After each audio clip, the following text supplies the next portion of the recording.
Students north side వెళ్లి ఎక్కువ చదువుకుంటున్నారు గదా! యాహ్! ఇది ఎంత వరకు ఫేవర్ ఉంది?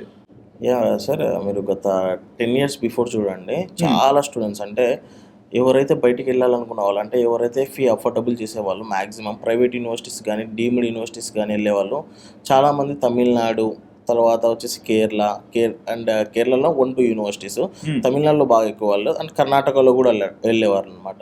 సో, అక్కడికి, ఇక్కడికి ఏంటి డిఫరెన్స్ అంటే ఇప్పుడు రీసెంట్‌గా 5 ఇయర్స్ నుంచి ఎక్కువ నార్త్‌కెళ్తున్నారు. హ్మ్. అంటే డెహ్రాడూన్ అనుకోండి, ఢిల్లీ అనుకోండి, కొంతమంది ఇప్పుడు రీసెంట్‌గా వచ్చేసి మధ్యప్రదేశ్ ఎళ్తున్నారు.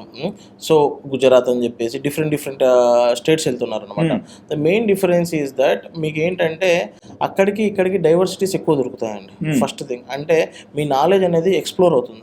ఓకే. ఓకే.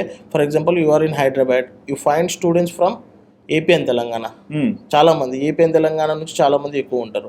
అదే తమిళనాడు బేసిక్‌గా మీరు చెప్తే సౌత్ స్టేట్స్ నుంచి జాదా ఉంటారు. ఓకే. అవును.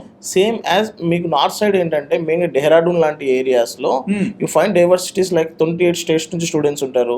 ఆబ్వియస్‌గా డిఫరెంట్ కంట్రీస్ నుంచి ఉంటారు. హ్మ్. దానివల్ల ఏంటంటే స్టూడెంట్‌కి 4, 5 లాంగ్వేజెస్ ఈజీగా అక్సెసిబిలిటీ అవుతుంది. నాలెడ్జ్ అనేది చాలా ఎక్స్‌ప్లోర్ అవుతుంది.